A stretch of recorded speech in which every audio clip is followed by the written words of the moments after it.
I want to tell you about the day a stranger in a uniform made me understand why my husband never talked about the war. But to get there, I need to take you back to a Tuesday morning in November, when I showed up to Nashville International Airport wearing my late husband's flannel shirt, carrying a peanut butter sandwich in a bag, and holding a boarding pass to a seat I had no business sitting in, according to every single person who looked at me that day. My name is, most people call me, I'm 58 years old. I live in a small house in Harlan County, Tennessee, with a vegetable garden out back and a porch that needs repainting and a photograph on the mantle of a man I have loved since I was 19 years old. Loved. Present tense. Even now. Even after 14 months of him being gone. Dale was my husband for 36 years. He was a mechanic, a gardener, a man who cried at nature documentaries but wouldn't admit it. He was also a United States Marine who did 2 tours in Vietnam and came home quieter than he left. He never talked about what happened over there. Not once in 36 years. I stopped asking after the first few years because I could see what the asking did to his eyes. Some doors you learn to leave closed. He died of a heart attack on a Thursday morning in September. He was in the kitchen making coffee. I was in the garden. By the time I got inside, he was already gone. That fast. 36 years and then just gone. My daughter Lena lives in Chicago. She's 32, sharp as a tack, works in finance, and has her father's eyes and her mother's stubbornness.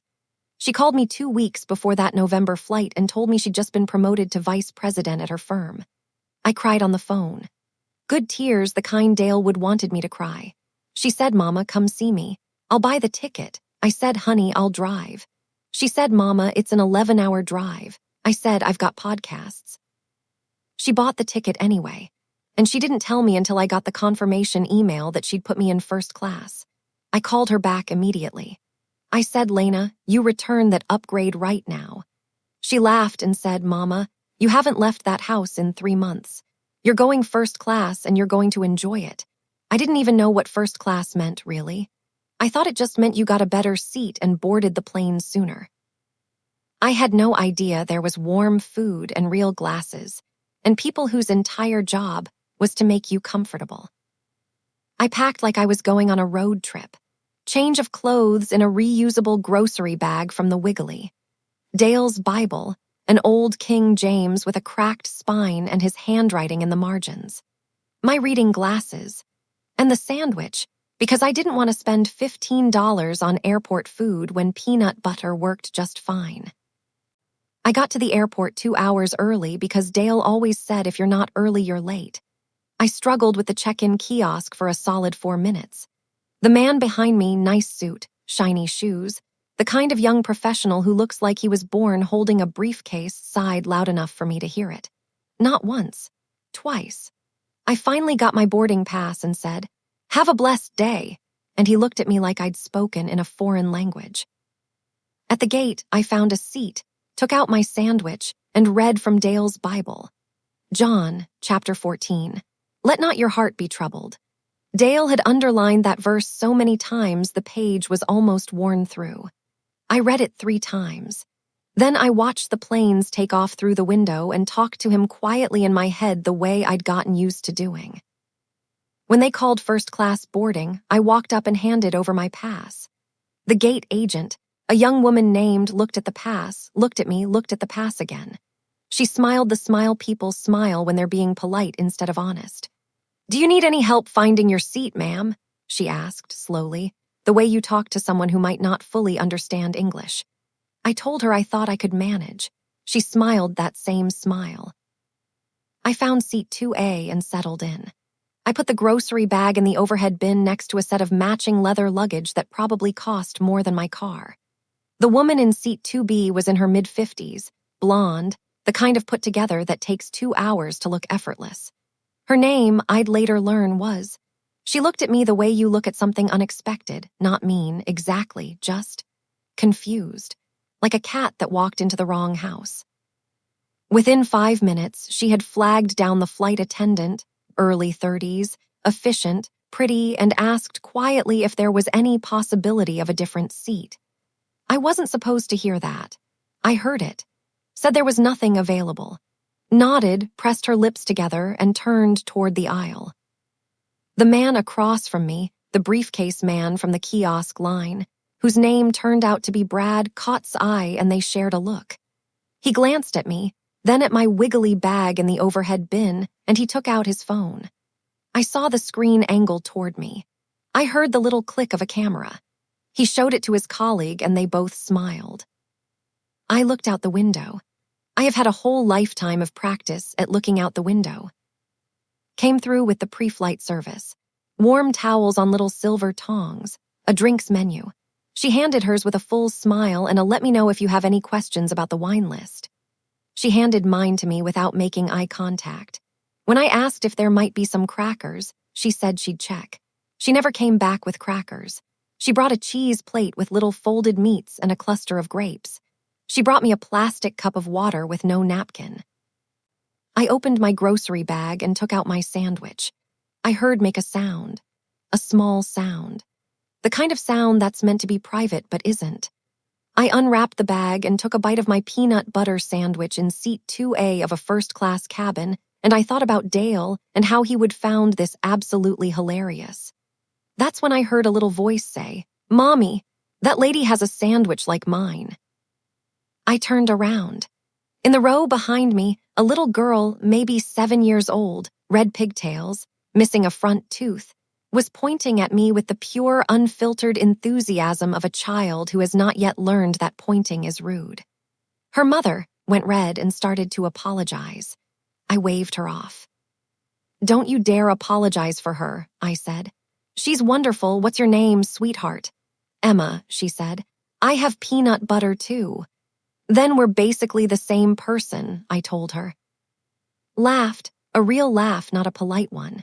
She asked where I was headed. I told her Chicago to see my daughter. She asked if I was visiting for the holidays. I said no, my daughter just got a big promotion and I'd been cooped up in my house long enough. Asked what had kept me home. I told her the truth. My husband passed 14 months ago and grief has a way of making your couch feel like the only safe place in the world. His face changed. She told me she'd lost her father 2 years ago. We recognized each other the way people who lost someone recognize each other. Something in the eyes, some specific kind of tired. She asked about Dale, and I started talking about him the way I always do, like he was still in the next room. I told her about the garden and the nature documentaries and the way he laughed with his whole body. I told her about the flannel shirt I was wearing. She asked about the Bible in my lap, and I told her it was his. I opened the front cover and showed her the photograph I keep tucked there. Dale at 19, in his dress uniform, grinning like he owned the world. Said he looked like a good man. I said he was the best one I ever met. He was a Marine, I told her. 2 tours in Vietnam. Came home and never said a word about any of it. I used to wonder if it bothered him, the not talking. But Dale wasn't a man who carried things on the outside. He said once, only once, that some things were better left where they happened, so I left it. I noticed that Brad had stopped typing on his laptop.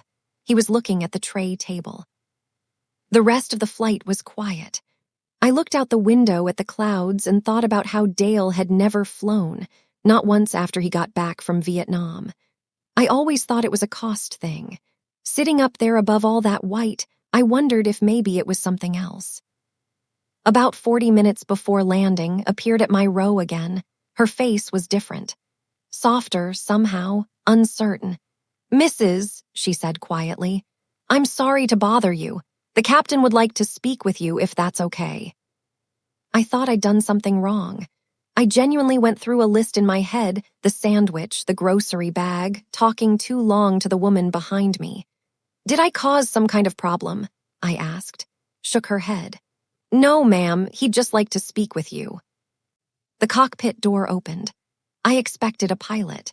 What I did not expect was a man in his 60s with silver hair and a face that looked like it had been working up the courage to say something for a very long time.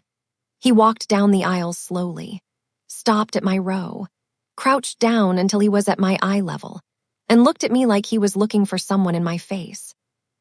"Ma'am," he said, "I apologize for interrupting your flight, My name is James. I'm the captain of this aircraft. He paused. My co-pilot heard your conversation. I need to ask you something, and I need you to know I am completely serious. His voice was steady, but just barely. Was your husband's name Dale, from Harlan County, Tennessee? 3rd Battalion, 7th Marines. I stopped breathing. How do you know that name? I whispered. Captain James closed his eyes for just a second. When he opened them, they were wet. Ma'am, he said, your husband pulled me out of a burning vehicle outside Da Nang in January of 1971. I was 19 years old. Our convoy had been hit, and I was trapped, and every single person who could help me had taken cover or been hurt worse than I was. And a young Marine I had never spoken to in my life ran back through the smoke and dragged me out by my collar and carried me 200 yards to safety. And when I tried to get his name before they took me to the field hospital, all I got was a last name from a medic who wrote it on a piece of paper so I wouldn't forget. He reached into his breast pocket and pulled out his wallet. From behind his pilot's license, he unfolded a piece of paper so old it had gone soft at the creases. On it, in faded pencil, were 2 words. Tennessee. I have been looking, said Captain, for 52 years. I don't know how to explain what happened to me in that moment. It felt like the air pressure changed. It felt like the whole plane tilted slightly toward something true. I looked at that piece of paper. This soft, worn, 52-year-old piece of paper that a man had carried in his wallet through a career, a life, because he needed to find the person who gave him that life back. And I understood something about my husband that 36 years of marriage had never told me. He never talked about the war. He never said a single word. And somewhere out there, a man had been carrying his name in his wallet every day, trying to find him, trying to say the thing that Dale never waited around to hear said. He never told me, I said. My voice didn't sound like mine. He never told me a single thing about what happened over there.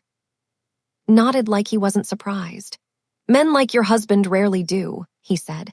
They don't do it for the thank you. That's exactly why they're the ones worth thanking. He stood up. He opened his arms, and I stood up out of that first-class seat in Dale's flannel shirt, with Dale's Bible in my hand, and I let a stranger hold me in the middle of the sky. I don't know who started crying first. I don't think it matters. I heard Emma behind me start clapping her little hands. Then I heard more, spreading through the cabin the way warmth spreads slowly, then all at once. I didn't see Brad's face in that moment. But later, when the plane had landed and people were gathering their things, he touched my arm gently and said, Mrs., I'm sorry, for earlier. He didn't explain what he meant by earlier. He didn't need to. He handed me a business card and told me he worked with a veterans nonprofit, and if I ever wanted help getting Dale's story formally recognized, he wanted to be the one to make that call. I took the card. I didn't tell him it was okay. Because it wasn't really, but I believed he meant it. Pressed her own card into my hand without a word. On the back, she'd written, Grief Support Group, every Thursday, Lincoln Park. Call me. I folded it and put it in the pocket over my heart. Captain came back before we deplaned. He asked if someday, when I was ready, he could visit Dale's grave. He said he just wanted to stand there for a minute, say what he'd been waiting to say for half a century. I took his hand in both of mine. I said, Dale would told you that was completely unnecessary and then he would made you stay for dinner. Laughed. It was a good laugh. The kind that sounds like relief. Lena was at arrivals in a bright yellow coat, bouncing on her toes the way she's done since she was 4 years old. When she saw my face, she grabbed my arms and said, Mama, what happened? Were you crying the whole flight? I looked at my daughter, her father's eyes, right there in front of me, and I said, Your daddy said hello. She cried. I cried. An airport security guard pretended not to notice. I've thought about that flight every single day since it happened. Not because I was mocked, though I was. Not because I was vindicated, though maybe I was. I think about it because of what it taught me about the things we carry and never say out loud. Dale carried a moment of grace for 52 years and tucked it away like it was nothing. Captain carried Dale's name in his wallet like a promise he hadn't been able to keep yet. both of them holding the same 30 seconds from opposite ends of a lifetime. We walk past each other every single day in airports, in grocery stores, in the first-class cabins of planes, and we think we see what we're looking at. A flannel shirt, a grocery bag, a tired old woman who doesn't belong. But every single person you look past without really looking is carrying something. Something that might break your heart open if you just gave them a moment. My husband was a hero. He never told me. He never told anyone. He just came home, planted a garden, cried at nature documentaries, and loved me for 36 years like that was the whole point. Maybe it was. And I belong exactly where I am.